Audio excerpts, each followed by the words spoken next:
poetry reading in celebration of National Poetry Month. My name is Ginny Jennings, and I work with the Arts and Education Center. Our director, Donna Annenson, who had this lovely idea to do this year. Again, it was something we did in the past. Unfortunately, had to leave to go to a wedding, so she kind of sent me to cover for her. So I apologize if I don't know many of the kids. I do work with the Middlesex program, but I mostly work with the Stelton Community Center kids, which is the music and dancing and singing classes. So I welcome all the children and young adults who came tonight. Thank you so much for giving us your time, sharing your talents. Just to be sure that we have everyone, if anyone's here to do a reading, Russell, who's with our program, has a sign-in sheet. Please be sure you give us your name so that we can acknowledge you, and also that we know how to call your name to get you up here to do your wonderful readings that hopefully will turn out very nice. One of the teachers is supposedly coming. His name is Nick, Mr. DiGiovanni, I believe. We don't know for sure that he's arriving, but rather than have everyone wait, we thought we would get started. So again, welcome everyone. We hope we'll have a very informative and very exciting evening. And we'd like to introduce you to our poetry teacher, who's been with the program for, tell me how many years, Charles? Since 2000. Okay, there you go. Was that 13? Charles Johnson. He teaches in our Middlesex and Monmouth County program. So I don't know if you want to say a few words, and welcome everyone. Thank you. Thank you, Jenny. Good evening, everyone. Thank you for coming out here. It's wonderful to see my students and others who are contributing their creative efforts on paper and on iPhones and on computer screens. Today, or tonight, is an opportunity to listen to the work that these young people have created, not under duress, but because they have an opportunity for 3 hours a week to really let loose. You'll be surprised by the breadth of the material they are going to present, and also by the accomplishments that they have given to an art form that is very misunderstood. Poetry is something that people say, if I don't like it, then it's not good. That's not true. Different points of view will be spoken tonight, and just listen and see what you can learn. So the first person will be called out by Russell Annenson, and he will call out each name. So thank you for coming here, and enjoy, please.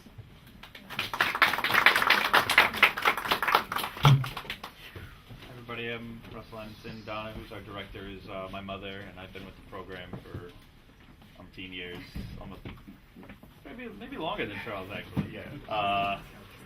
But the first reader tonight is going to be Leah Malloy.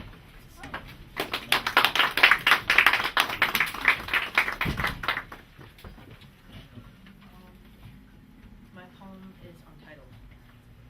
I do not know what to write, so I will say different things. The word why is black and blue from hanging. The flea lived a long life, jumping from animal to animal. I walked into the dark room and turned on the light. The word why falls for no apparent reason. While the flea jumps to another animal, it lands on the animal in silence. I see a white room, but then I feel pain and turn my head. The word why is in nowhere falling without a movement. The flea starts to slide off the animal, and I see nothing but a knife in my back. The word why is broken on the ground. The flea falls and the carpet gone. And as I fall to the ground, I hear laughter from a girl I know.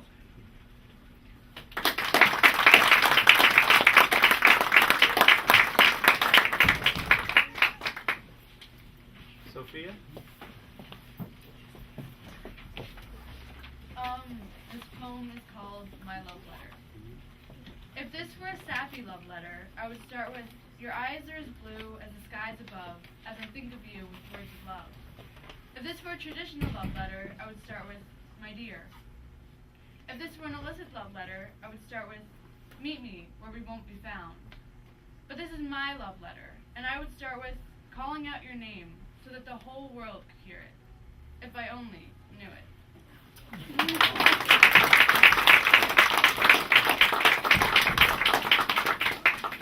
Nina?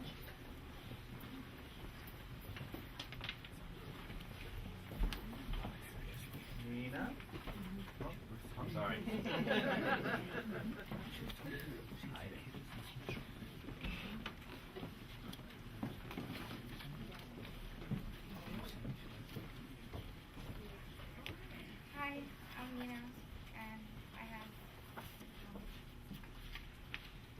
one is a sonnet, because we do sonnets every week in class. And it's the third one that I wrote. It's hard to be strong when everything is falling apart. Hard to be strong when you've got no one to lean on. You will be dragged down, and life will try to exhaust you. But that doesn't mean you give in. I'm watching you. Fight until your heart beats so loud it drowns out all the sounds of doubt. And your lungs are so desperate for air they're screaming. Your whole body in harmony, trying to serenade death because you really don't see how you can do this anymore. Set your soul on fire with desire to succeed. And when you are lying on the floor, literally unable to move because trying has made you weak, use what's left to smile because you aren't too tired to survive after all.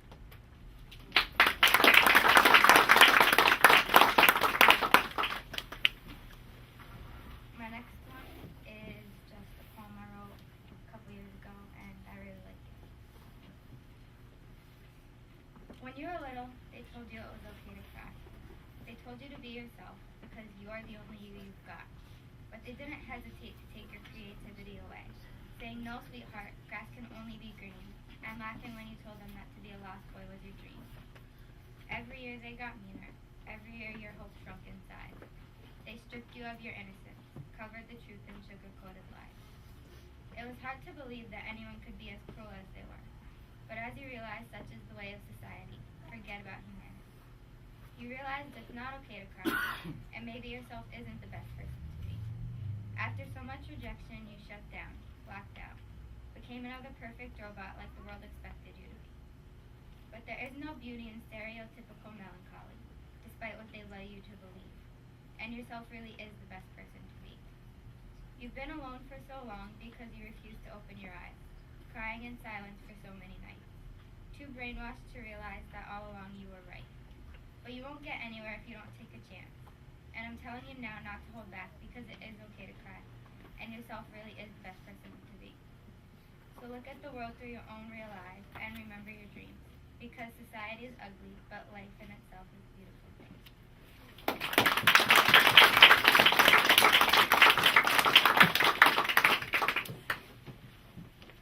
Isha?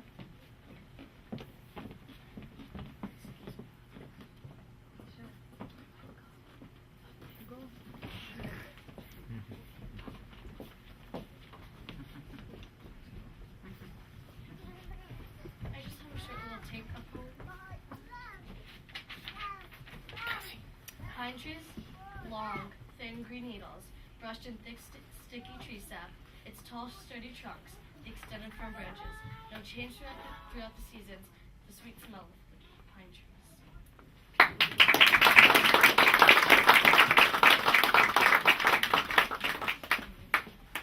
Vladimir? Oh. Well.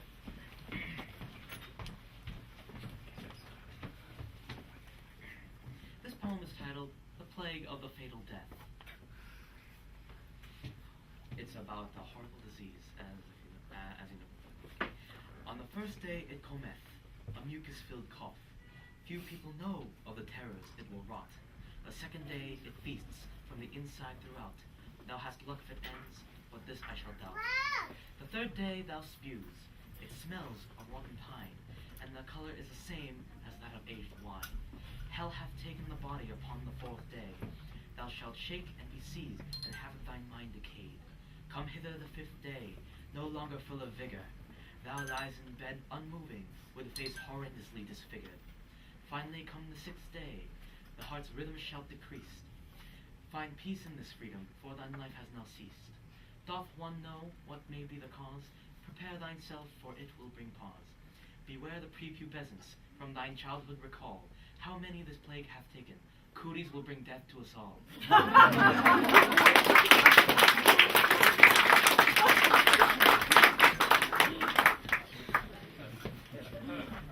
Marissa?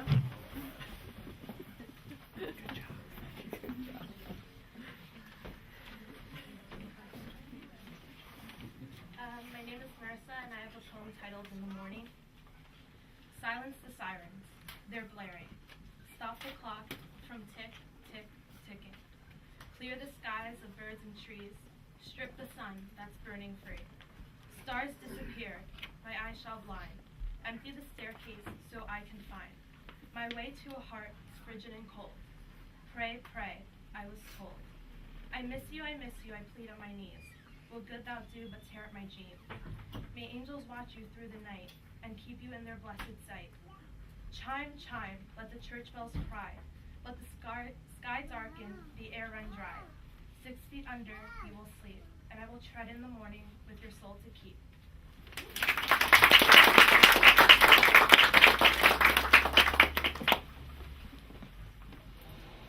Sarah?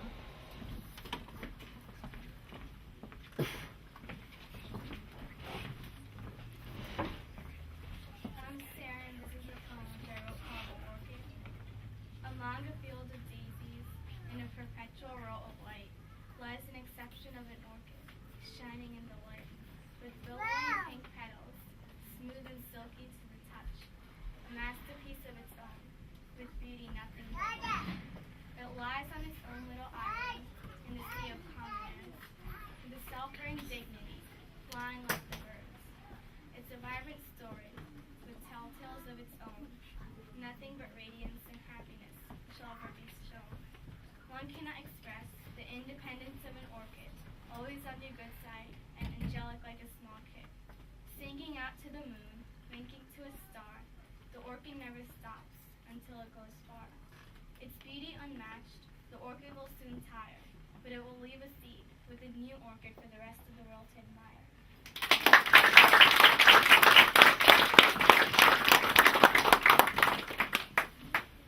Cynthia?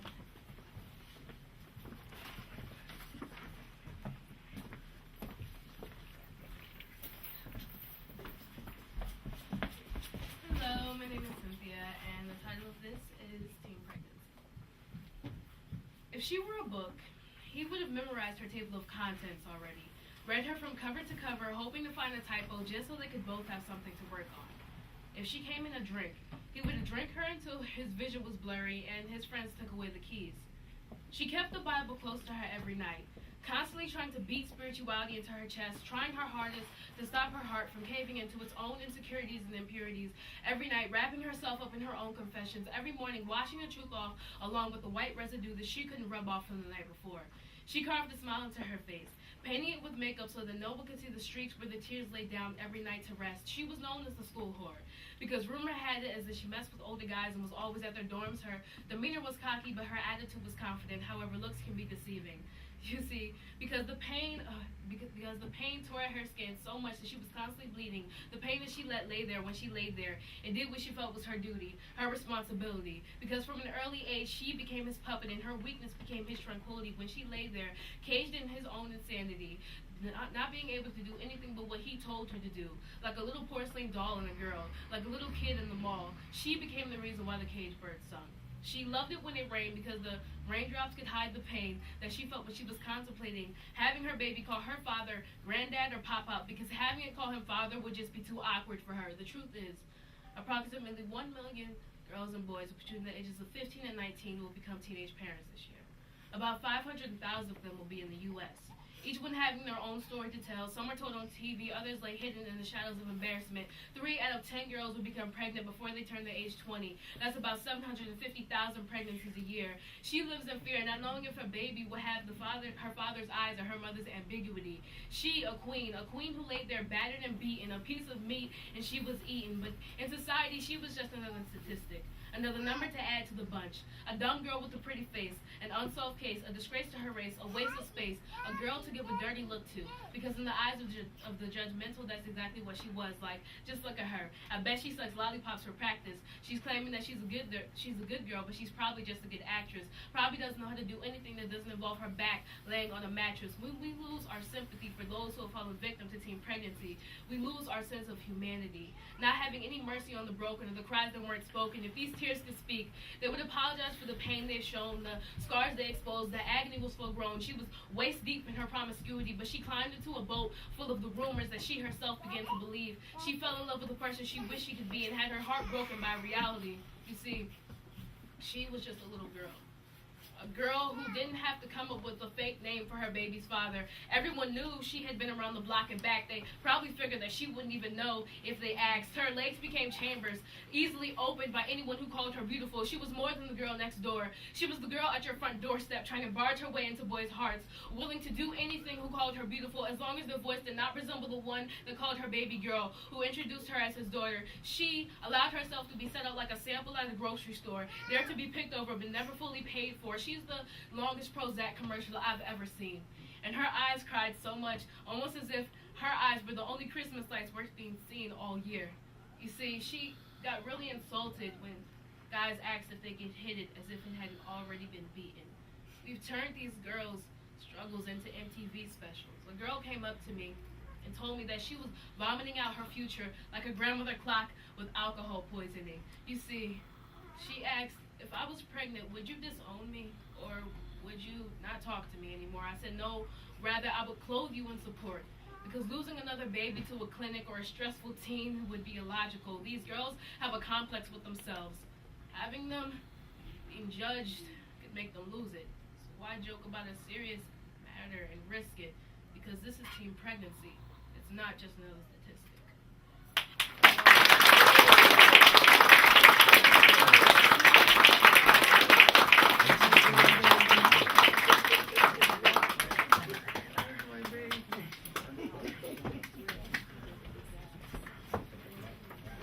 Serena?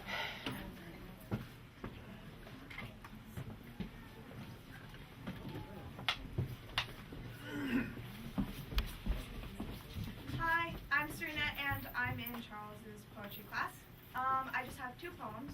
The first one is based off of a prompt Charles gave us about the most important things that make life worth living, so I wrote one on my number one reason.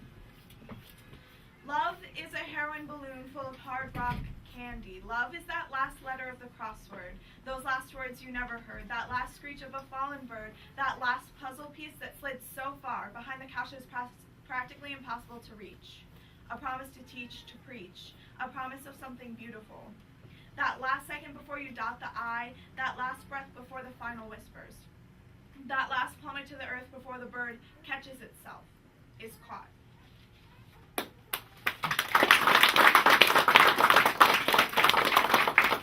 And then the second one that I have is a spoken word called When Will I Learn? When did mortality become reality? When did I turn this corner and touch upon that dirty, gritty, broken glass scattered across the dying grass, and when did dying mean living? When did taking mean giving and hating mean forgiving? Lead me down that broken road and carry my load, marry my Morse code, and just listen. Listen to my lies and cries and goodbyes, and know this is close to truth as we will ever get close enough to us to feel. Feel my sighs and turn a blind eye to my screaming reply and try not to see the dead behind your own blind eyes. When did your mistakes become mine? When did a nickel become a dime? And when does your gold-plated judgment run out of time? Run out of time like I ran out of rhymes the first broken Sunday we met. I had nothing left to say. Nothing left to say to the boy who took me away, rode me off into a sunset painted on a cardboard box, and you said to me in that smooth joker's voice, penny for your thoughts. And I said I had none, and you said that you had won a game I never knew I was playing. And I was smitten and bitten and believing all the words you had written. When will I learn? When will I learn that you will never yearn for me the way that I burned for you? And now what do I have? I have a navigator and a broken watch. That's what I have. I don't have you. And I have life, and I have strife, and I have mortality, because that is now my reality. So if you promise not to forget that night by the sea, I'll tell the truth in this tragedy and touch upon the mortality, the very love of you and me. Thank you.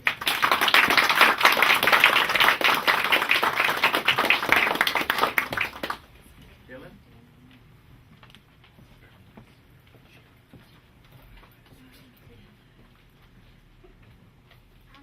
Hi, I'm Dylan Rand, and this poem is dedicated to my Aunt Madeline, who died of breast cancer. I call it Heaven's Light. I'll never forget the tearful time. I'll never forget the fateful night. And you joined with God as you should, and another angel took its flight. Though I never abandoned all those memories of all the nights of cry, but I try to think of the happiness you have now, not the last goodbye. Through summer days you are the sun, giving holy light. In the winter you send the snow, draping the world in cheer and light. On spring days you create the rain, letting flowers bloom. just like the ones in the garden up above that God left for you. During the fall, you change the leaves, coloring the trees with heavenly paint. Then you return to the skies where you watch over us and wait. You always are there to talk to me, telling me what's right. The great glow at the very end, where you still make me smile while I cry. For you, only you are truly heaven's light.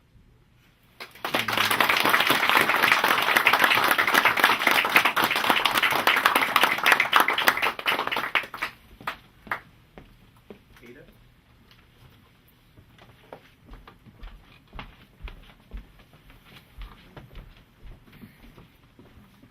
I'm Ada, and my poem is entitled Internet. Internet cannot display the webpage. We're sorry, but your connection is bad, and we don't feel like being nice. Internet cannot play your movie, or your music, or your game, or do anything else. So go read a book, an ancient one with a tattered cover, for the millionth time, even if you did that already. Please try again later, preferably never, so you don't have to deal with you. Constant clicks on refresh and try again. Internet does not like you today. We're cold and crabby, and have decided not to connect. Just sit back and watch the chaos and the anger that comes from you. Please refrain from suing us. It's not our fault that you want to watch movies or listen to music and play games while your connection is bad. Internet cannot display the webpage, so go away. Thank you.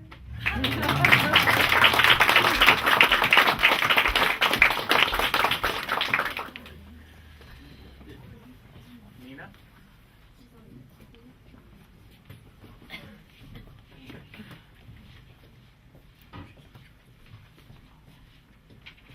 Hi, I'm Nina, and I'll be reading two poems from my middle sixth class that I wrote. The first one is called Past. The lessons from my past paint a picture for my future. Intertwined with everyone's dreams and goals, my past, but wait, our past, is wrapped up inside a tiny, washed-up box just waiting to be opened.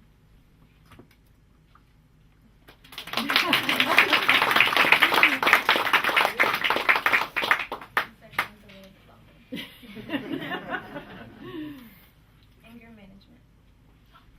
Rage is the epitome of death in my mind. It fills me up in all kinds of sick ways, pushing me to the point of no return. I changed the day you pushed that button, the button that set my rockets on extreme high, blasting me off into another part in time. I think at some point I saw myself, about 30 or 40 years later, and luckily, you and your bitterness were nowhere to be found.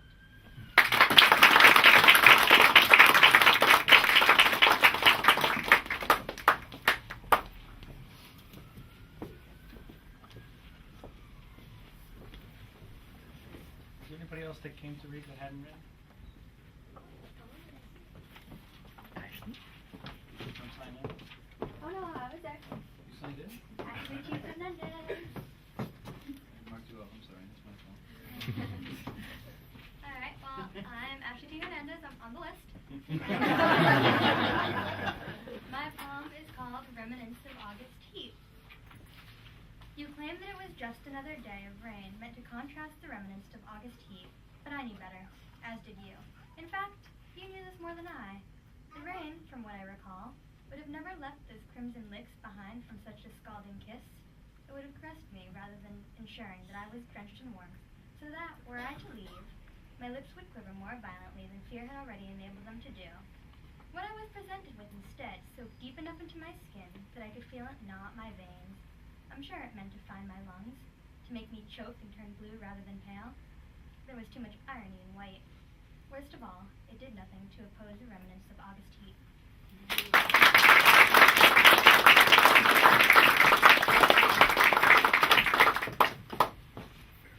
Anyone else? Okay. I would like to thank all the students for coming out to read today. It's really tough to get up in front of people and speak and share your work and share what's going on in your mind. And I'd really like again to give a nice hand to the students that came up.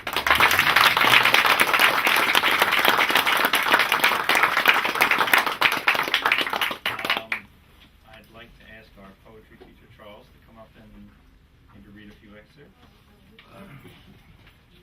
Or do you want to sit and read a few? Oh, I always want to sit, but movement is good. Movement is good. I really enjoyed the poetry and the readings tonight. Tomorrow at 6 a.m. I'm going to go to Voorhees High School to run some poetry workshops and read poetry, and this is getting me primed to do that. So thank you all for coming out, especially my students from this year and from past years too.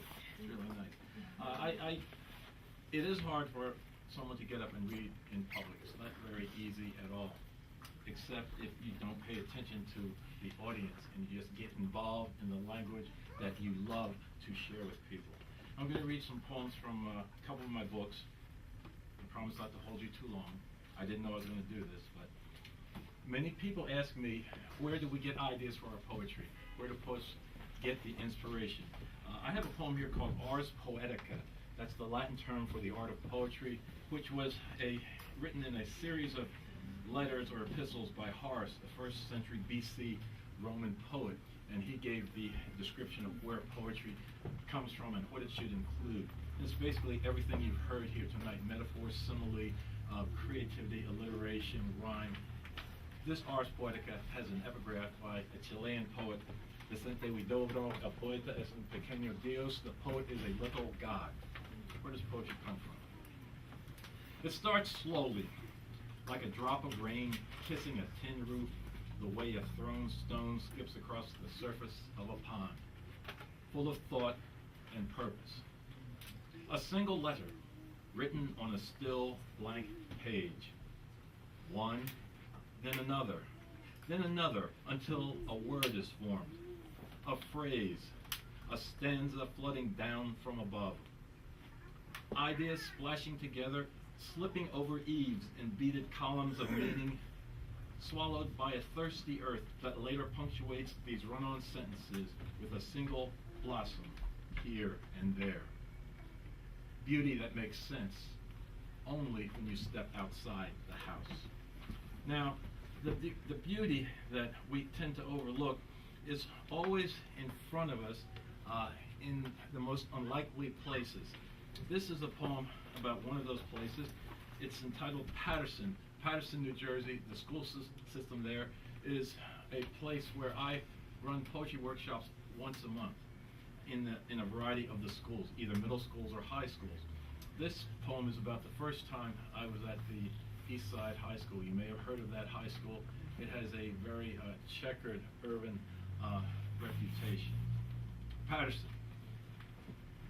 The Garden State Parkway leads north from South Jersey suburbs to that other world of city streets overflowing with no rhyme or reason. East Side High School looms as a multi-walled fortress, with every door locked to keep the outside out. I enter the school behind a late student as another smokes a cigarette while opening the door from the inside. Though expected by the principal, I fear my assignment teaching poetry has begun as a subversive act. My 4 workshops are filled with teenagers far older than my middle age will ever be. A few have babies of their own at home.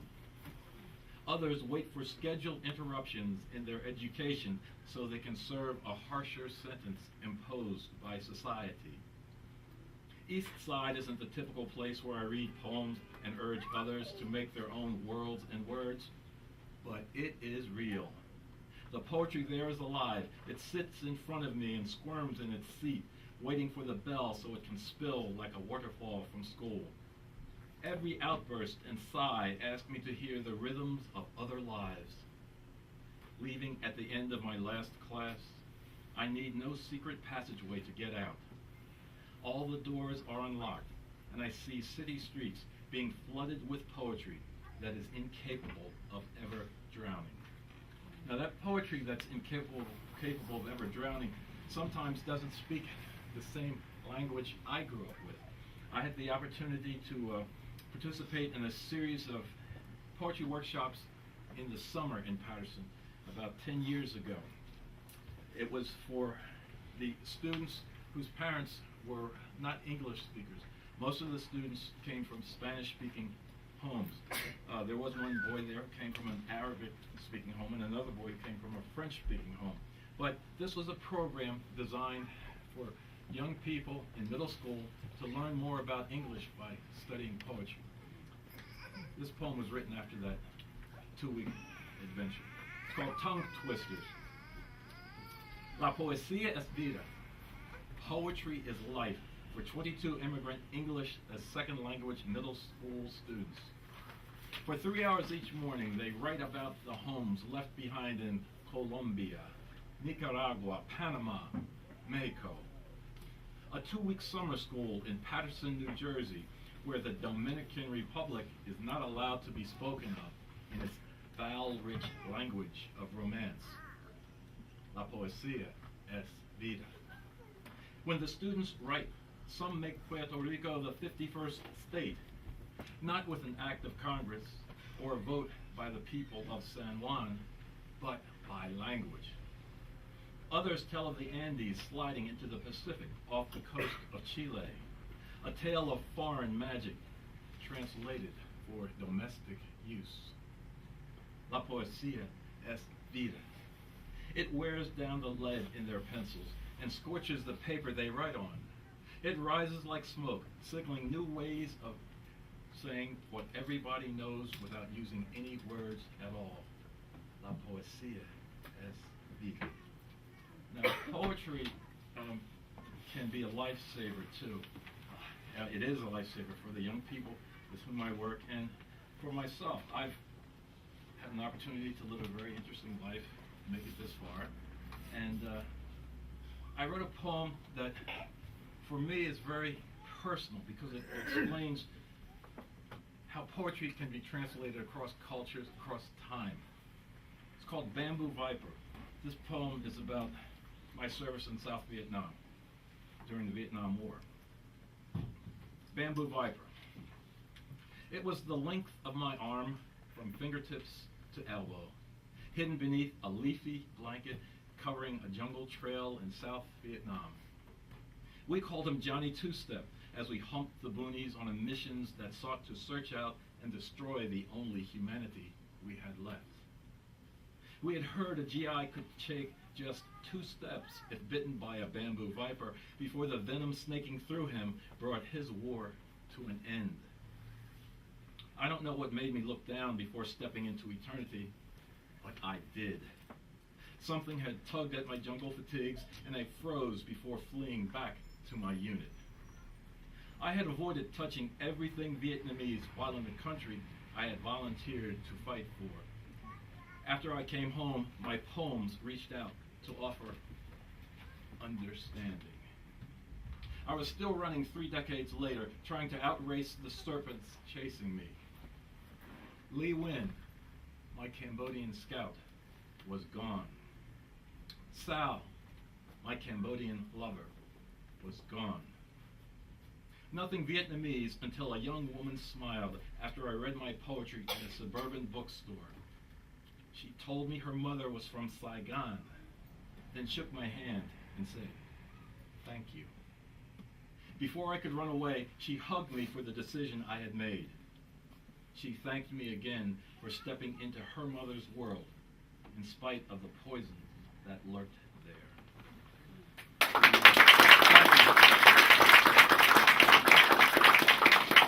Thank you. Poetry is a lifesaver for everyone, especially the students. They love the 3 hours they have once a week where they can get out of a high school mode and sort of be the person they want to be, the artist they want to be, the creative individual, the person who is respected by others who want to be the same thing, just understood and accepted. The final poem I will share is about a place I've never been. I've seen pictures of it. There's a book back there about Cézanne, and I said, wow, I gotta look at that. That's neat. Cézanne, Provence. This poem is about a place I'll never get to, but every story I've read about Provence, every picture I've seen, every movie I've seen in Provence tells me that I should be there, I should have been there. But when I read this poem, the poem takes me someplace I want to go. And whenever I want to go to Provence, I can be there. It's entitled, "The Poem Must End in Provence." I want to write a poem that takes me away to Paris, where I'll sit alone in a sidewalk cafe sipping a liqueur. My thoughts climbing the Eiffel Tower one light-headed step at a time on a cast iron trellis, so delicate the sky remains undisturbed by its presence. The poem must end in Provence, where the sun's gold is mined in fields of grain, painted over ancient landscapes bruised by Caesar's heel. A canvas where nature's colors are spread in every village. Greens thick and deep as olives, yellows like cheese, the crusty brown of a baguette, icy blues, creamy whites, tangy citrus in orange and lime. Colors you drink in like wine, Burgundy, Bordeaux, Beaujolais, Champagne. I want to write a poem that strands me in Provence, where I'll no longer have to search for another word to begin the perfect stanza. Provence will be my poem, beginning, middle, and end. Thank you, and enjoy the evening.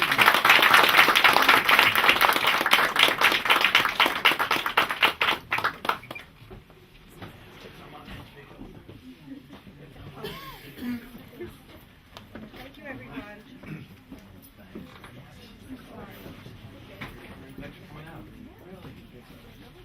Thank you, Charles. Thank you, everyone. I know it's a school night and a work night, and I know many of you travel very far, but it was lovely to have all of you come and share your talent with us. We truly appreciate it, and it's been really eye-opening for me. I don't usually work with the writing kids, and it's just, you're so talented and truly amazing. For those who don't know, again, this is Charles Johnson. He teaches our poetry program in both Middlesex and Monmouth County. And I'm sorry we didn't get to introduce Nick DiGiovanni, who is the writing teacher. Is it creative writing or multi-genre? Multi-genre writing. Okay. If any of you have students in his class, you may want to say hello. Before you leave, we want you to know that our program has a very, very nice fundraiser that takes place next Friday. If any of you would be willing and interested to come, it's a lovely, we call it a gala, it's a cocktail party. The other students of our program, the singers and the instrumental kids will be performing that night. And it's a really, really nice thing. I've been to many of them. You may enjoy it. I'll put flyers out over here for when you leave. Finally, we would like to thank Karen and Sergio. I don't know where you are. Karen and Sergio Winters, there you go, for sharing this lovely place. It was very nice having you. Thank you. And for me, I will definitely be back to just browse. It's a really nice store. And if anybody wants to watch the video, just go to metuchenbookstore.com, and that'll take you to our Facebook page where you can catch the video. It'll be up tomorrow. Thank you very much. We love having you, and you're really just amazing. I'm so impressed. Thank you. Thank you all. Please take a flyer as you leave. Thanks. And please do come. It's a great evening. Hi, So I did my mom, Russell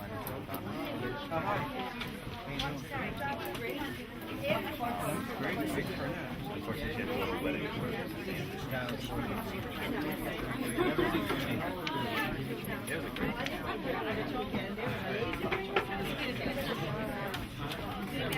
I just wanted to say hello. I'm Marissa Perez's mom, Catherine. It's a pleasure meeting you. She enjoys service. She's gotten more and more into it.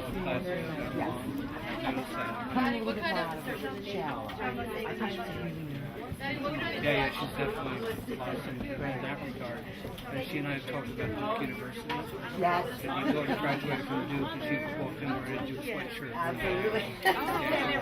It's definitely on the list. Yeah, well, if she can get into Duke, that'd be great. Oh my goodness. Yeah. Alright, so Daddy, I have to go. She's a junior. Sophomore. A sophomore, yeah. But next year is when she'll... Next year, yeah. Now she's getting SAT courses as well. I do like AP classes. And AP, Yeah. all AP classes are great. I don't know if AP history is I know about it. Oh, that's good. Yeah. My daughter did that. She skipped the whole Excited for the show? 5 AP courses. Oh, that's They show that. No, That's another motivation. She didn't graduate early. They would take 5 other classes. That's Yeah. And especially in the first semester, there's some requirements. Might not Yeah, be well, some people able to skip freshman English. See? But anyway, your daughter's great. Thank you. I just want to say that. Because you've made it.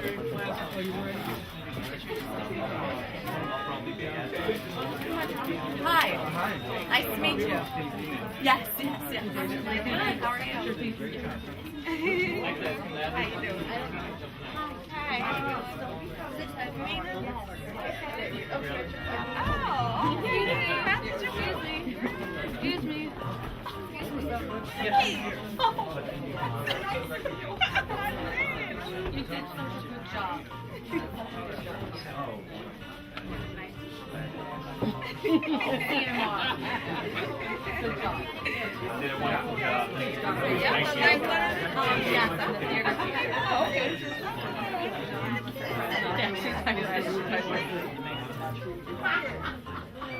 I do love it.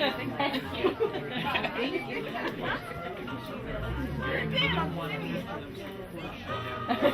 No, that's very nice. That's a compliment.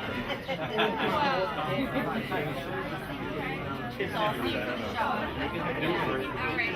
Bye-bye. Thank you. Bye.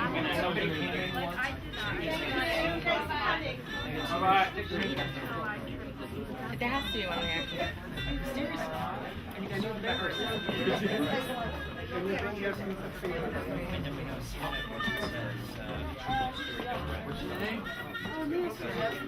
Thank you Oh, they're great for organizing this. It's great. Yeah, we're actually teaching people. Okay. So she cares,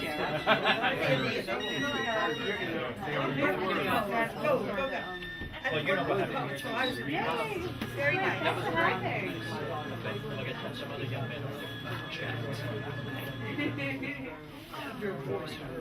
She didn't get to. Either that, or you can just whisper. Try to pull people up right Careful. now. Sergio, they cover any chance of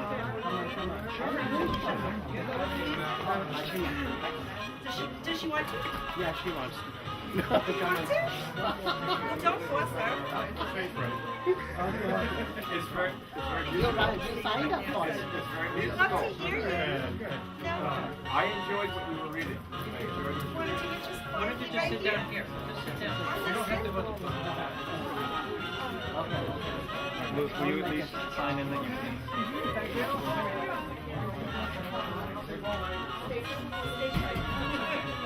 Thank you. She has stage fright. What class is she in? Who's your teacher? Eloise? Oh, yes. Creative writing. Would you like this too?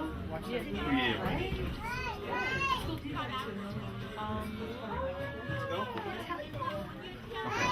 You don't want to... You don't have to.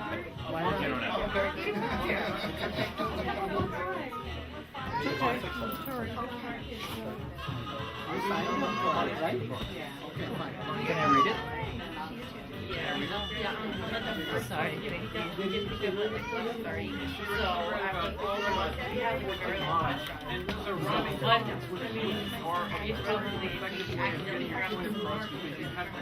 I'd like to mechanic read over. A word that sounds like the word in the previous line. Alexander Pope, and he wrote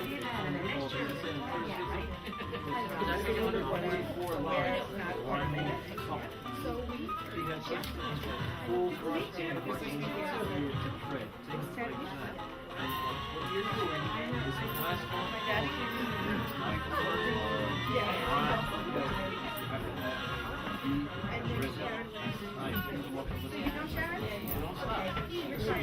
after you get tired of doing that, you can do three birds. And so do I.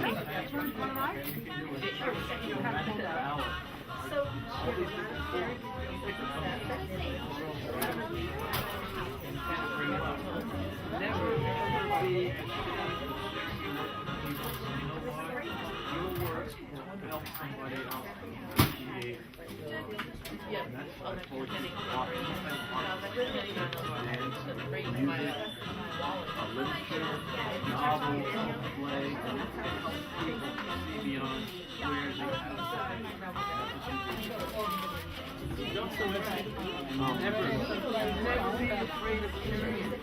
I know there was a movie that came out so years ago called Christina, and it was a fictional account of post Pablo Neruda's exile on an Italian island, and there was a postman who wanted to be a poet. He was very bad. Neruda wanted to be a poet so bad. I realized that when you are a poet, what's that about it? Your poet was ready.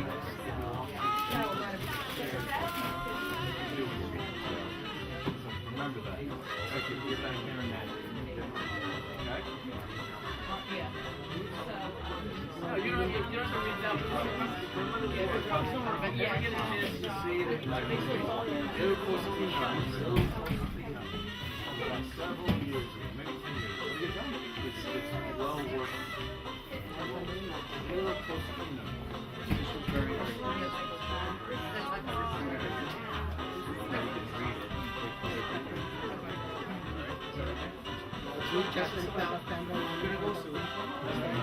I put it in front of there so other people can be able to read it before they Wow.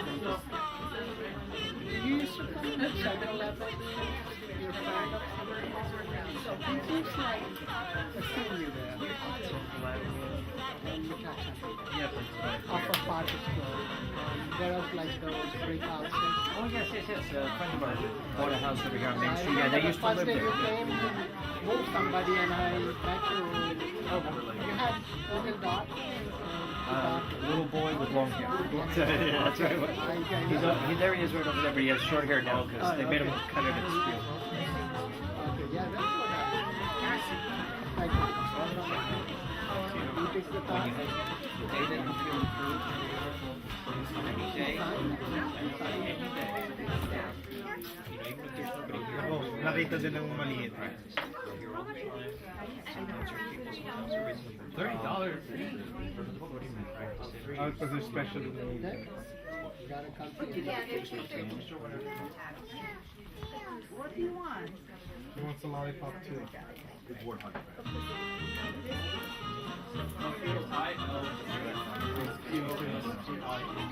I have them, they're on my bookshelf, but I don't.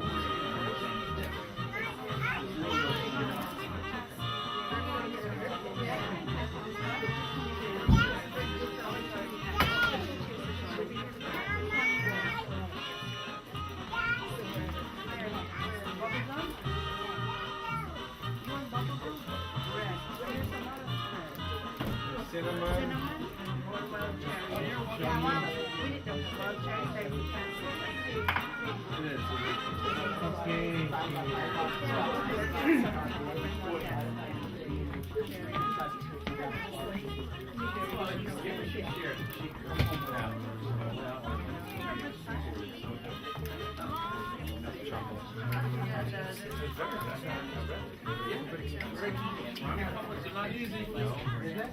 Not easy at all. Thank you, Nick.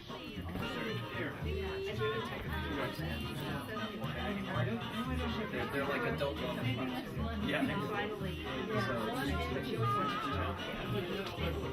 Sorry, is this too much? Sorry, is this too much?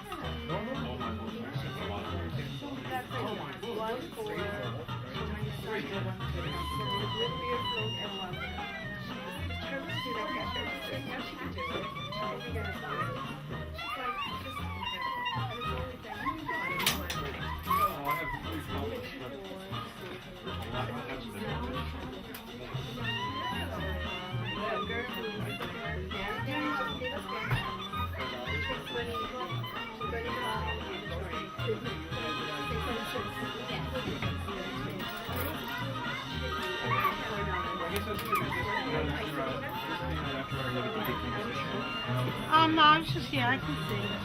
They're made from recycled gas. Oh, what? In Brooklyn, yeah? These are made from recycled gas. Yeah, from methane, yeah, up in Brooklyn. So it's truly carbon neutral. Oh my goodness. It's really cool.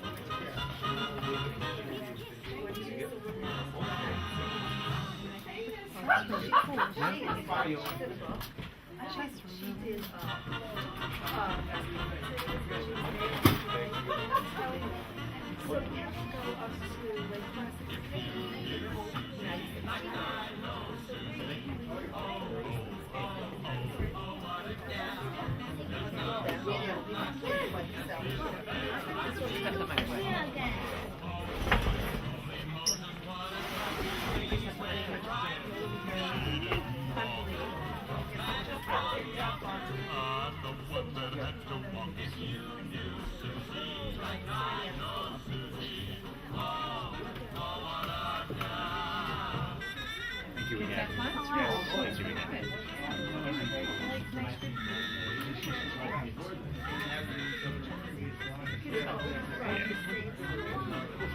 The video's gonna be great. Well, except for the heads in the way. And the audience is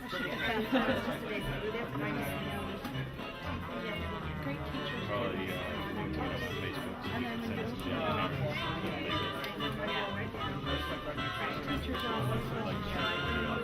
I was actually gonna ask if we could, you know. Yeah. Well, no, I was gonna ask. I saw the camera. We could have a photo send it to the others. That'd be great. That's great. Makes life easier. Yeah. Thank you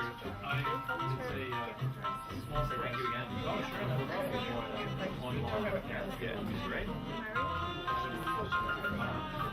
I can.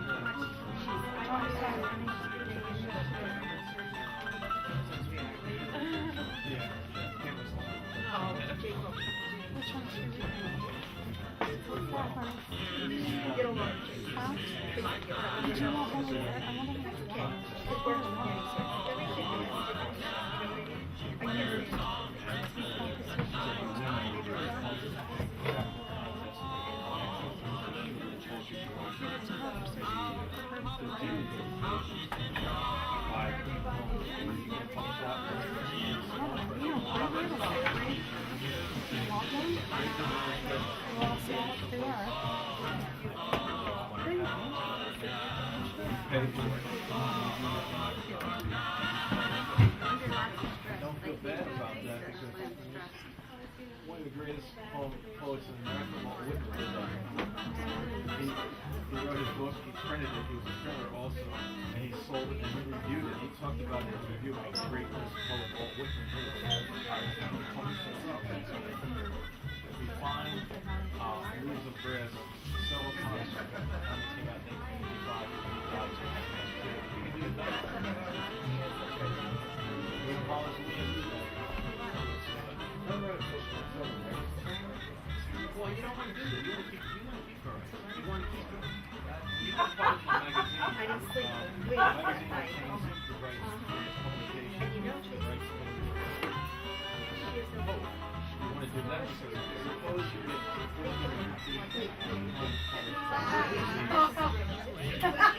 What is it? Okay. give credit to the magazine.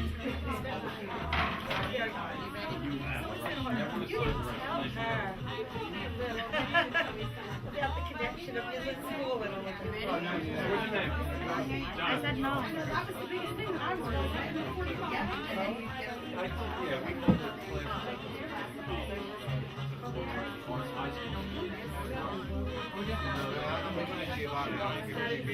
Yes, I did. She's still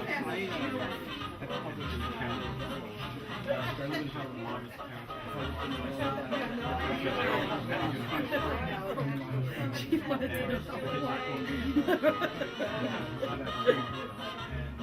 Are you ready?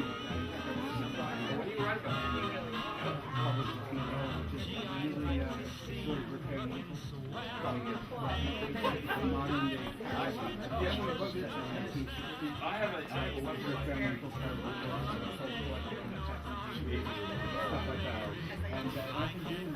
Charles H. Johnson, the poet,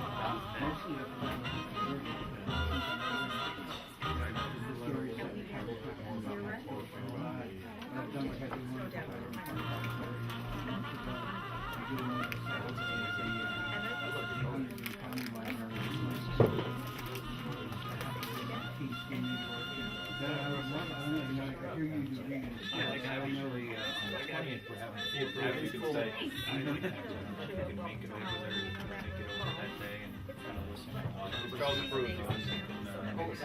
Charles H. Yeah, I Johnson. was wondering, the only problem with the problem or how you feel about it, the way he set up his policy and operation is all on the man.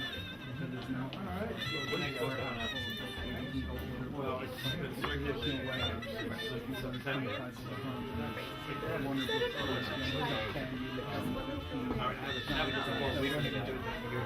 Right, Bill. The way I'm doing it is like I can get public service and so then I have to bring them home.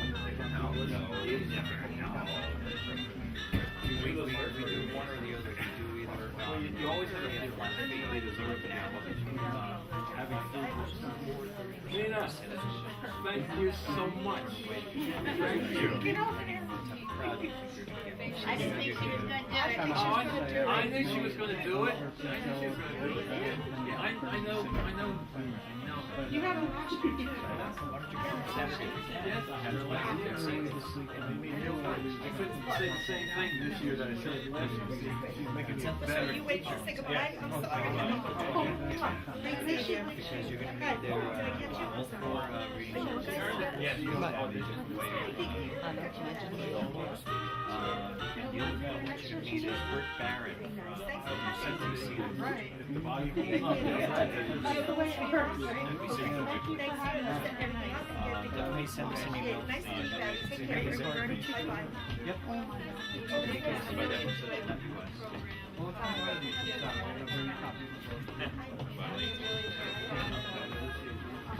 that was Thank you. This is from the show you. So, you know.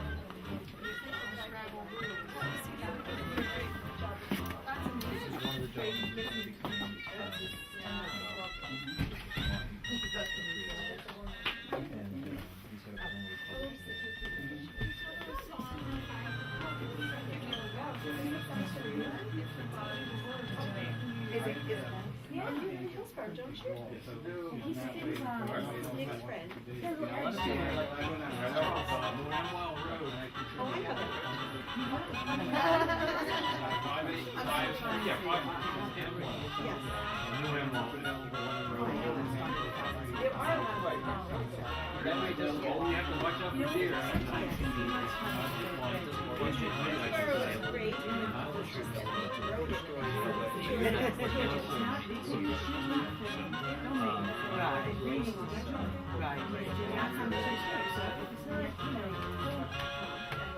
And I think that's the downtown managers like that.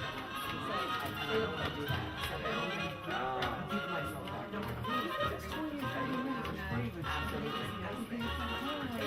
Yeah. That's how I felt. I want to go back. It's that and that first week of May. What is that week? May 7th and 8th? You know that week is. What's that week? Yeah, very good. It gets early every week. My husband and I did it the other day. We went to the store. Absolutely. So say September 2nd and what do you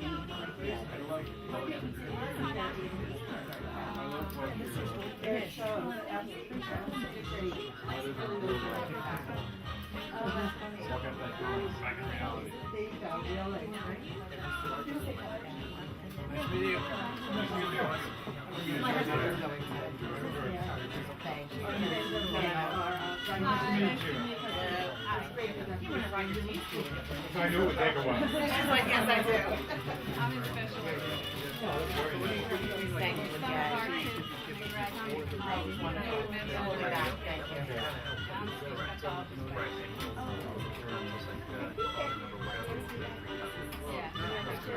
She's been there a long time. Depends, right? Yes. Depends. That was great. You did a good We job. do a good job. Let me introduce you to Karen. Bye, ma'am. Nice seeing you. I'll see you at the festival. All right, thanks for coming. You're intelligent. Write your home. Bye, everyone. Thanks again for coming. Nice to meet you. Take care. Nice to meet you. Good night. He's done some of my just too close.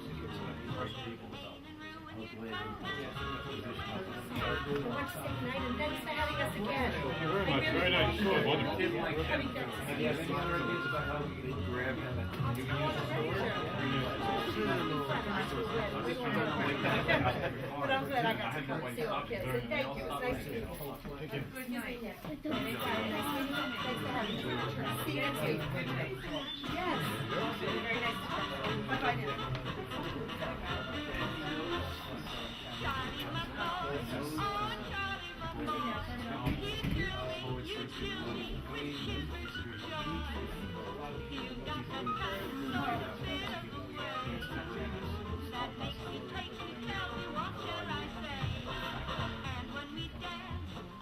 Nick! Nick! I gotta go to Hillsborough. I gotta leave. Yes, I wanna get coffee. I'm sorry. No, you know, thank you for your time. Sit right here.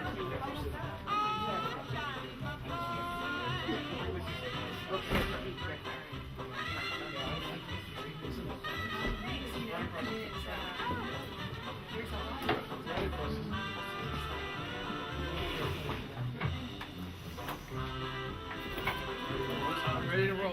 I'm ready to roll. See you Tuesday. All right? Thanks for coming here. Oh. I really appreciate it. Thanks a lot. I'll see you. Thank you. Here's the part in the back.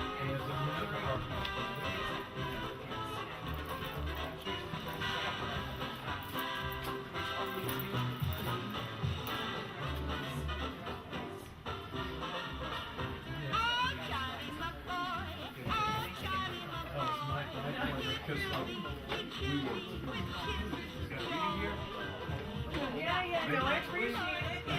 Maybe next week. Okay, you could.